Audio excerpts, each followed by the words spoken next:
Peace, my people.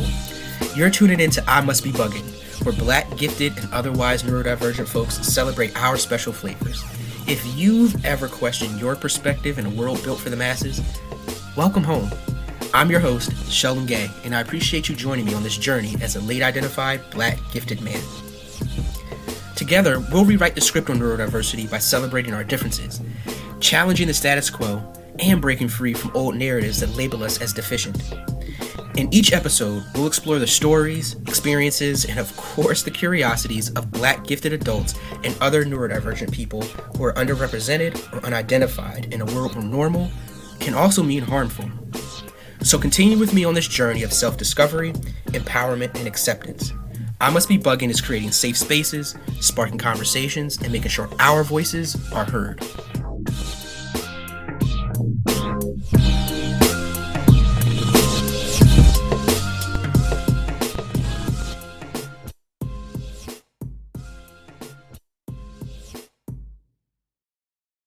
Welcome, my fellow neurodivergent family. Welcome to this entire community, this growing community. My name is Sheldon Gay. I am your host, and thank you so much for pressing play on another episode of I Must Be Bugging. Today, we're going to talk about some things that definitely resonate for neurodivergent people, but frankly, are things that we all deal with. This podcast episode actually kind of came to me in a dream. I woke up. I kind of had this revelation. I was like, oh shoot, I gotta work on this. I gotta put this down on paper before I lose it. And I know that, I would joke with people like, neurodivergent people don't know about that, right? They don't know about losing thoughts randomly. And of course that's a joke because, many of us do, and particularly neurodivergent people. There are definitely times when, we walk into a room, we've got this great idea we just had seconds ago, and all of a sudden it's gone. So anyway, I also say that because I actually already recorded a third episode, and, forgive me for the delay, got some things kind of going on, but I already recorded a third episode, and really like a third and a fourth episode, because it ended up being a little bit longer than I intended, so I'll probably split that into two. But I think this topic today is even more pressing, and so I wanted to make sure that I got it down and I shared it with you all. So again, thank you for joining me, and like I said, today what we're going to talk about is masking and inner child healing. And so, the entire conversation is going to be about the power of getting in touch with that inner child. And, as I said, honestly, these are lessons that everyone can kind of take something from, but because we as neurodivergent people are so familiar with masking, there can be an entirely different layer that's put on top of what exists for other folks, right? And so if you're not familiar with masking, just to kind of give you, a little idea of what that is, masking is what is typically referred to in the neurodivergent community when, we reference, for example, maybe you're showing up at your job and, maybe you have social anxiety, but at your job, you try to be extra personable, extra social, extra friendly with people, right? Because you don't want people to see the anxiety that's beneath, right? You don't want them to see what's different. Masking in general, right, is about hiding your differences and hiding the things that you think, are weaknesses or that you wouldn't be accepted for. And frankly, in many cases, we've experienced that outright. It's not just in our minds, it's things that we've experienced outright. Another example of masking, particularly for gifted folks, and I'll speak to this, personally, is sometimes we show up at jobs, at events, with our friends, with our family, whomever, and we shrink. We may have super complex thoughts, super deep thoughts, but we're used to people having negative reactions to that. Maybe it's them feeling overwhelmed. Some people may feel intimidated. Some people may just be confused. And therefore, instead of having, sharing this thing that we're so excited about, so interested in, and people kind of having these reactions, our masking may mean shrinking or silencing ourselves, right? And so these are the things that people are doing to mask. And like I said, this is something that, we all do, as we try to navigate social situations, but particularly neurodivergent people, are very familiar with this concept. And so the central thought for today is this, and I'll tell you, is the central thought that the TLDR, the too long didn't read, is excuse me, the more that we mask, the harder it is to get our needs met by ourselves and certainly others. And this is because if your mind is focused on the mask, and ultimately how hard the mask is to maintain, you will express things that sound like they need solutions rather than the empathy and the validation that you're actually seeking, right? So you may think that you're doing yourself a favor by putting on this mask to, provide safety, because masking is a coping, a safety mechanism, to avoid the negative, societal reactions, I'll say, right? But at the end of the day, if that's where your mind is focused, whether consciously or unconsciously, you're actually, increasing the likelihood that you'll be denied the fundamental need that you have around, feeling heard, feeling seen, feeling understood, all those different things, right? And so, this conversation I want to have with you all is about, kind of teasing out how that plays out, and maybe, try to give you some ideas for ways that you can, address it within yourself and the others that you may be interacting with. Because, again, ND people, we tend to have ND friends, and so it's good for us to be able to model good behavior with others who will need it. So, anyway, my rationale behind this thought is this. The world is filled with a billion things that are outside of our control, right? And we're best served by being aware and purposeful about the things that we can control. And to live the lives that we deserve, it requires vulnerability, accountability, and certainly authenticity. And masking clearly goes against all of those things. Masking is about, quote unquote, proving to the world how normal we are and hiding our, quote unquote, weaknesses, right? Because masking isn't about authenticity, right? It constantly needs work to be maintained, and it is tiring. We know that, right? We know that going to your job, trying to pretend to be and behave in ways that aren't, your natural behavior, it's tiring. It means that you have to remember how to show up, right? As opposed to just showing up as yourself. Being authentic, doesn't take work. It just requires attention and intention through love.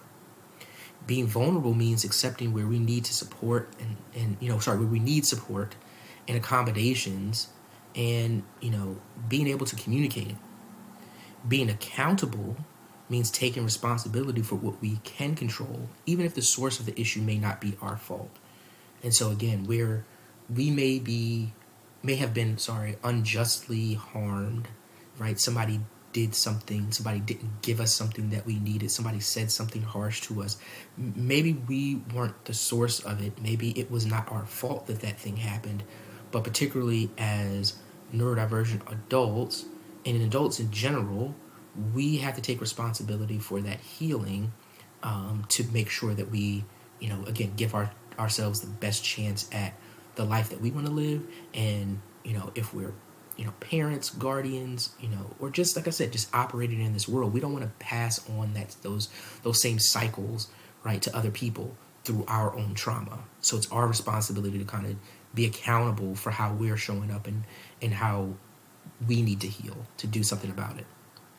So, when we find ourselves simply expressing how hard it is, how dumb, quote unquote, dumb people are, or what's keeping us from performing our own self-care and maintenance, we're presenting problems rather than being vulnerable. A lot of us are showing up and complaining that, our building is deteriorating and needs help. But the mask means that the outside of our building looks good or great to everyone else, because that's the purpose of the mask, is to make everything look good, make it look like we don't need help, make it look like we are this person that we want everybody to see us as, right? And so while you can feel what's happening on the inside, you don't let anyone see it, even when they sense or ask about it. We then put up barriers to allow barriers to allowing our true self to be revealed and seen. So again, going back to the original thought, right? The more that we mask, the more incensed we are that people are probing at what's underneath, when we feel like they should be able to see the problem from the outside, right? We have this full awareness that not everybody does, but also without the awareness that we're just showing, we're telling them to look at the outside, right? So in this analogy where you're a building, excuse me, you feel like it's the city's or the community's fault for not maintaining your neighborhood. You're upset about why they're asking about what the decor, the foundation, and the insulation of your house look like on the inside. You're wondering to yourself, can't they see from the street view why things are so bad and what they need to be doing? Excuse me. And that's a challenge, right? Because again, if we're focusing our energy on telling them to look at the building from the outside, when the problems are the ones that are really on the inside, we're, kind of sending two different messages there. And I want to be very, very clear. Like, this doesn't absolve society and communities from providing care and for pushing to create and maintain necessary accommodations. I'm not suggesting that our frustrations are invalid and shouldn't be expressed. But per usual, right, many of these things can be attributed to the capitalistic and ableist society we live in and are raised in. Excuse me. So these things are in our minds, in our behaviors that we don't even realize, right? And these are expectations that we never really had a chance to question, or may have never had a chance to question, never took the opportunity to question, right? Because they're so pervasive in the societies that we're in. So the idea that many of these standards and beliefs wouldn't seep into our own minds and lives isn't reasonable. So it's not your fault, excuse me, that these things exist. It's not your fault that these are the, standards that you're trying to uphold. However, what I'm saying is that when we can create awareness around where we focus our energy and our words, we open the door to a major shift in our lives. And so let's get a little bit practical here, right? Let's talk about how this might play out in real life. What might this look like? So this might look like something like complaining about people's insistence on setting meetings at a certain time rather than expressing how tough it is to wake up early or keep track or not be overwhelmed when there are several, meetings, right? You wish that they knew fundamentally, what it felt like to not experience time or event sequences like others, and that it can make you feel horribly broken or even incompetent when you can't. This might look like complaining that people at work, school, home, whatever, keep the lights on and waste energy when you're really struggling with light sensitivity and wished people kept the lights dimmer or didn't come into a room and insist on flipping on all the lights, right? The big lights. And so instead of that conversation, what if you talked about, them acknowledging and seeing how disruptive that can be for you. That's what you're hoping for. Excuse me. Another example is, maybe you're complaining that everyone is moving too slow and just doesn't get it, rather than speaking to the challenge of having a vision that others can't see. Fundamentally, underneath all of this, right, you're wishing the world knew how it can make you feel you're not okay and how you veered onto the wrong path. You wish the world knew how much you hate questioning yourself and feeling so separated from the people that you're trying to commune with. It feels so isolating, right? And again, this is a perfect example of this podcast, right? It's, the fundamental, message here is around I must be bugging, this experience that neurodivergent people have in general, right? Of being different, thinking different, feeling different, all these different things, right? And you wish that people could see those things. Another way is maybe, you find yourself complaining that people talk too much, they're boring, or their stories don't make any sense, rather than acknowledging that it can be hard for you to focus or process multiple concepts at once. And what you fundamentally wish is that people saw how hard you were working to listen to them. You wish you didn't feel the extreme angst of letting them down or making them feel like maybe you don't care or don't love them, right? And so, again, this isn't to say that those complaints aren't real at all. Maybe people are moving too slow or lecturing or, maybe they don't have good meeting etiquette. I'm just speaking to what's actually going to help you feel better and focusing on what we can control and route to a better life. So, having said that, let me share a quote I saw on Twitter from Crystal Watson, whose Twitter handle is at underscore Crystal, CRYSTALM Watson. And I think it's a great demonstration of this topic, but also a good thing maybe to dig into, in a later episode. And she says, excuse me, young people don't hate math. They hate feeling confused, embarrassed, and humiliated by math. And I know, for example, this hit me so, hard because I know people who have dyscalculia or who struggle with the motivation to do math, who found ways to improve their results once they addressed the way doing math made them feel and had the space to work through it anyway. And so just to go back a little bit, for those who don't know, dyscalculia is essentially dyslexia for math. So if you have trouble, interpreting and processing mathematical concepts, that can be a reason why you're having trouble with math.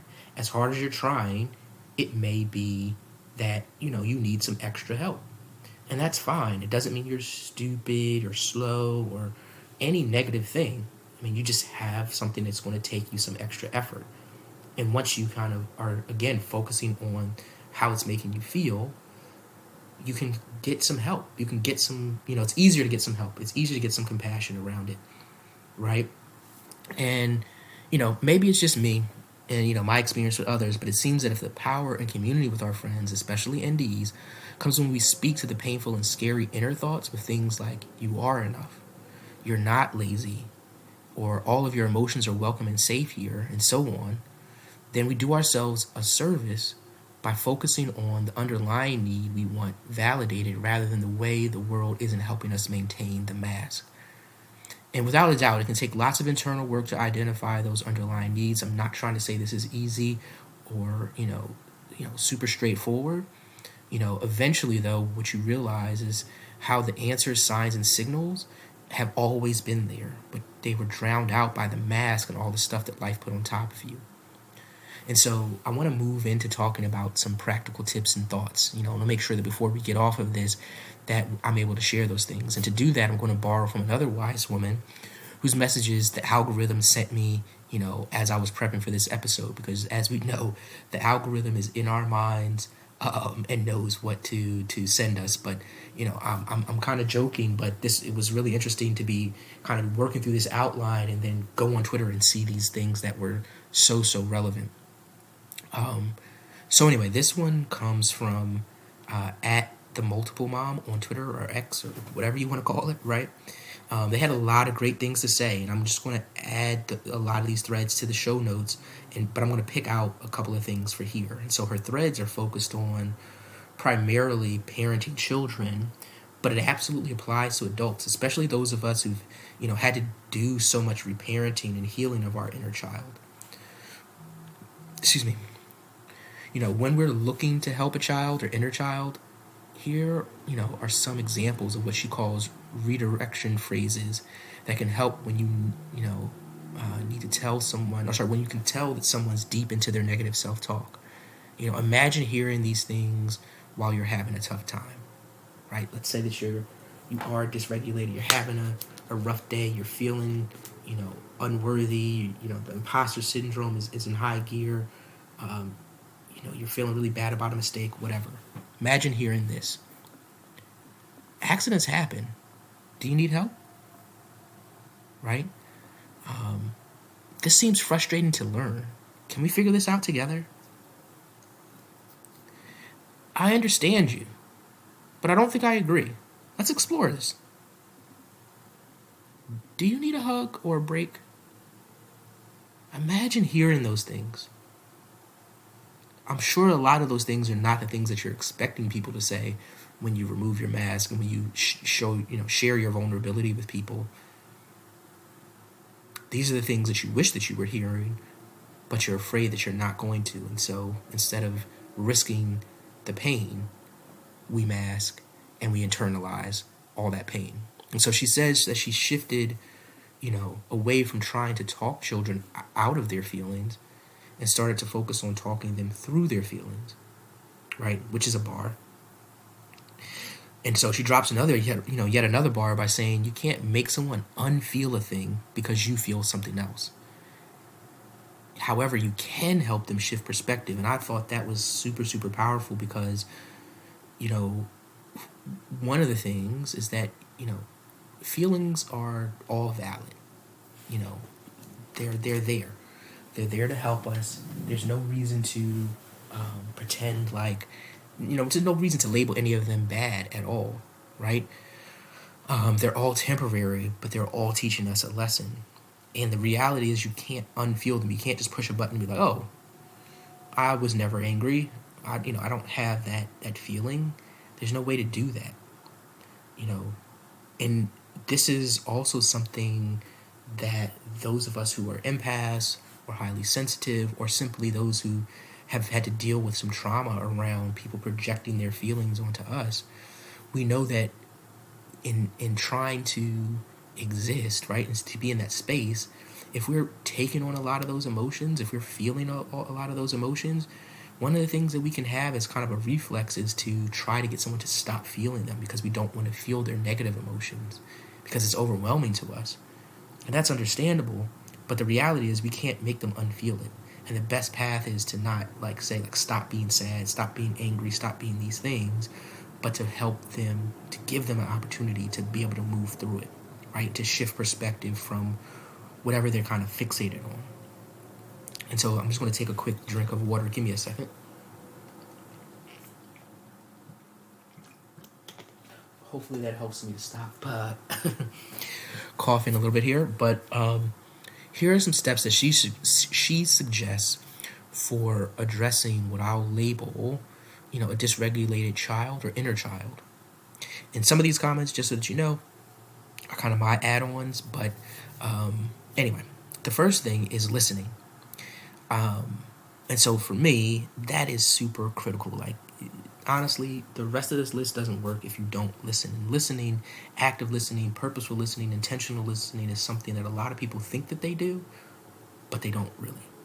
A lot of people come into conversations, with thoughts and biases and assumptions about what's going on that, again, consciously and unconsciously are there, and that impacts, what they believe that they're hearing.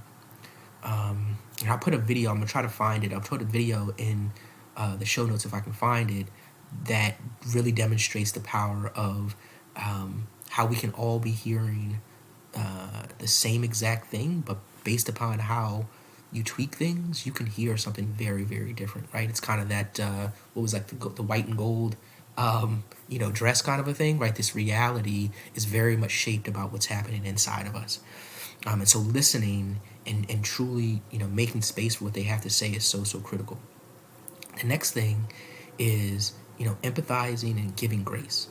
And so look, none of us are perfect, and a lot of us already know the binary thinking is like that's played out. We're not for that anymore. We have to kind of stop with the black and white thinking and exist in the gray and the colors and the rainbow and all that good fun stuff, right? Because there's not really there's no real such thing as a bad person per se, right?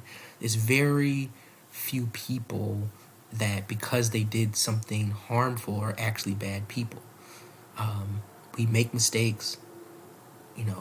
Maybe we don't have the capacity in the moment. We don't have the learning. We're just struggling for whatever reason. I'm sure many of us know we could have been having a great few weeks. Something comes up and we're just not at our best. And so creating space to empathize and just give grace in those situations is really, really important.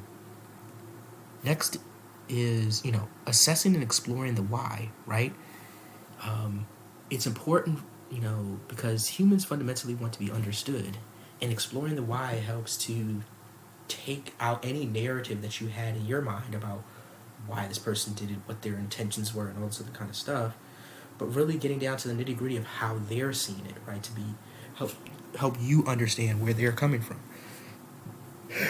Excuse me. And after that, as you've listened to them, and really gotten into the nitty gritties, right, you can briefly challenge their negative thoughts, right? Don't get fixated on it. Don't, uh, you know, kind of go out of your way. I know that for some of us, this is kind of the part that's kind of itching at us, right? To kind of change their thinking and point out how what they're thinking is not right. But we really need a lot of compassion in this moment, and a lot of realization that this may not be the time to kind of go through the full lecture on the whole thing or whatever, like the full breakdown. So you do get a chance to feed that itch, but in a compassionate way. And next thing is offering a different perspective. So this is the fifth thing. For those for whom it is helpful to hear it counted out, offering a different perspective is really important. It helps to give that focus, that like laser beam in their head, something else, another direction to go in, right? Because that laser beam wants to focus on something, but instead of where it's been pointing, you can help them shift, to the left, to the right, up, down, whatever, right? But just not on the super negative. And so where it's appropriate and where they ask you, which is super critical, you have to ask first for that space. Like, do you mind if I offer, a suggestion, right? Do you want to solve this problem together? Maybe it's not what they want right now. Maybe that's not what they really need. But give them that opportunity to problem solve together. That was the sixth one. The seventh is affirming and encouraging their strengths, right? Help them feel seen as valuable and capable. Because again, once you're deep in that negative self-talk, this is what you're doubting. This is what's making it so hard for you to shift, right? Because you don't believe that you're valuable. You don't believe that you have any strengths. When we do feel like we have strengths, when we do feel like we have what we need, it's a lot easier for us to move forward, right? And kind of move to the solution, take that action that's needed. And so lastly, the eighth thing is about embracing imperfections. So, adding more empathy and compassion here. And I'll add to this, helping them know that you're not waiting to abandon them because they're not perfect. That's how I would say it, right? Is that, again, at the end of the day, a lot of times people are afraid of being left, cut off, having a relationship change because they're not perfect, because they did mess up, because maybe they're not as good as what they hope people believe them to be. But if you let them know that you're not going anywhere just because they messed up or because they weren't able to meet some standard, and maybe it's their standard, right? But let them know that you're not leaving. It can be really, really powerful. So imagine how it would feel to receive this kind of love throughout our lives. You can even give this to yourself if you feel like you don't have anyone with the capacity to care for you in this way. And once you've learned it, you can try modeling it for others, right? And so now it propagates through all of our communities. And so as I close out the episode, I'll say this. Some will communicate their true needs more clearly and better than others. Some will allow the space for this vulnerability better than others. And I think we all have opportunities to investigate how we can push ourselves further in both regards. If you find yourself still masking, if I hope that you find the courage to see what happens when you let go of what your building looks like. I'll say that again because, again, when you let go of worrying about meeting other people's standards and just be you, as scary as that is, I promise you, there will be good things that come. And, I cannot stress it enough, but I know it can be terribly difficult to get over that anxiety, based upon what we've experienced while being our authentic selves. And again, not every space will be 100% safe. I'm not trying to pretend like it is. But the reality is that until we find the courage to remove the mask, we'll never be free and know who we truly are. A lot of us are holding on to thoughts and behaviors that we believe are who we are. But the reality is that what we believe to be who we are is really the mask we've been using, to cope and protect us for so long. So that is, we believe we're fighting not to change who we are, right? We believe there's this core part of who we are, and I can't change who I am.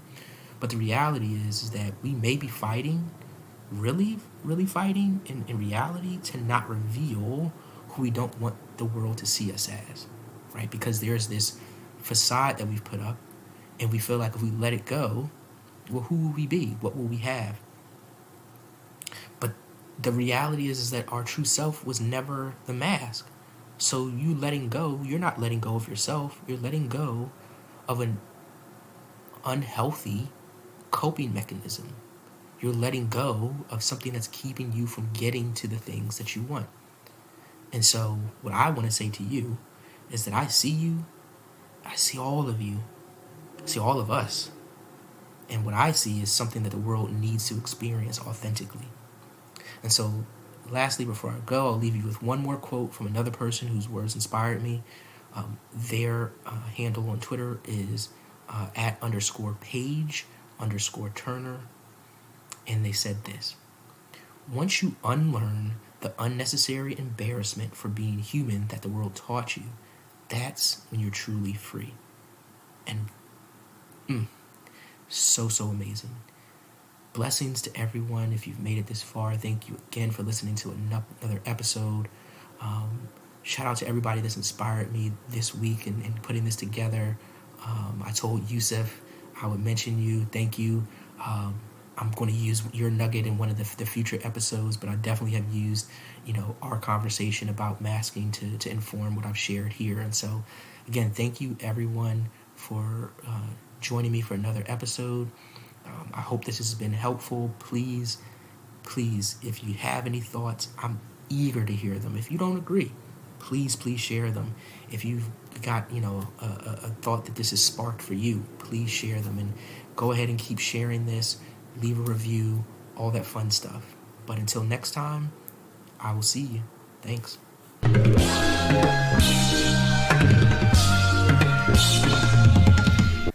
Thank you for joining me for another episode of I Must Be Bugging. I hope you've learned something, became curious, and most importantly, felt affirmed by what you heard. Remember, this podcast is all about sharing compassionate narratives about who we are and how we contribute to the beautiful and necessary diversity of humanity. This is our place to unmask and just be. Don't forget to connect with me on IG at I Must Be Bugging, where I'm eager to see you share your thoughts, your experiences, and your stories. And if you've enjoyed today's episode, please share it with a friend. Leave a review and subscribe. It helps others who are eager for community find our people. So thank you again for being a part of the I Must Be Bugging community. I can't wait for the next episode. Until then, stay up and enjoy who you were meant to be. And remember, you're not bugging, you're brilliant.